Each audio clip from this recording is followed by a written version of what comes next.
ಅಭಿವೃದ್ಧಿ ನಿಗಮದಲ್ಲಿ ಹಗರಣದ ವಿಚಾರ ಏನು ಬೆಳಕಿಗೆ ಬಂತು, ಅವಾಗಿಂದ ನಾಗೇಂದ್ರ ವಿರುದ್ಧ ಆಕ್ರೋಶ ಹೆಚ್ಚಾಯಿತು. ಇವನ್ ರಾಜೀನಾಮೆ ಪಡೆದ್ರು. ಈಗ ಮತ್ತೆ ಅವರನ್ನ ಸಚಿವರನ್ನಾಗಿ ಮಾಡಿರೋದೇ ಇಷ್ಟೆಲ್ಲ ಆಕ್ರೋಶಕ್ಕೆ ಕಾರಣ ಆಗ್ತಾ ಇದೆ. 2024ರಲ್ಲಿ ವಾಲ್ಮೀಕಿ ಅಭಿವೃದ್ಧಿ ನಿಗಮದಲ್ಲಿ ಹಗರಣದ ವಿಚಾರ ಬೆಳಕಿಗೆ ಬಂತು.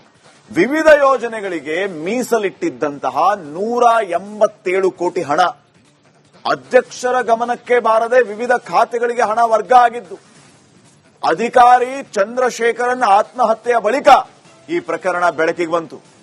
ಆತ್ಮಹತ್ಯೆಗೂ ಮುನ್ನ ಡೆತ್ ನೋಟ್ನಲ್ಲಿ ಎಲ್ಲಾ ವಿಚಾರಗಳನ್ನ, ಹಗರಣದ ವಿವರವನ್ನ ಬರೆದಿಟ್ಟಿದ್ದು ಆ ಅಧಿಕಾರಿ.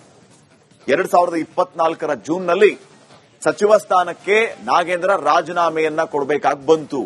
ಅದಕ್ಕಿಂತ ಮೊದಲು ಅಂದ್ರೆ ಈ ಹಗರಣ ಬೆಳಕಿಗೆ ಬಂದ ನಂತರದ ದಿನದಿಂದ ರಾಜೀನಾಮೆ ಕೊಡೋವರೆಗೂ ಈ ಗ್ಯಾಪ್ ಅಲ್ಲಿ ಏನೆಲ್ಲ ಬೆಳವಣಿಗೆ ಆಯಿತು, ವಾಲ್ಮೀಕಿ ನಿಗಮದ ಅಭಿವೃದ್ಧಿ ಹಣ ಎಲ್ಲೆಲ್ಲಿ ಹೋಯಿತು, ಏನೇನಾಯಿತು, ಇವನ್ ಇಲೆಕ್ಷನ್ ಖರ್ಚು ಮಾಡಿದ್ದಾರೆ ಅನ್ನುವಂತ ಆರೋಪವು ಕೇಳಿ ಬಂತು.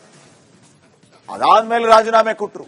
ಈಗ ಮತ್ತೆ ಅವರನ್ನ ಹೆಂಗ್ ಸಚಿವರನ್ನಾಗಿ ಮಾಡಿದ್ರಿ ನೀವು, ಕಳಂಕಿತರನ್ನ ಹೆಂಗ್ ಸಚಿವರನ್ನಾಗಿ ಮಾಡಿದ್ರಿ ಅನ್ನೋದು ವಿಪಕ್ಷಗಳ ಪ್ರಶ್ನೆ ಆಗಿದೆ.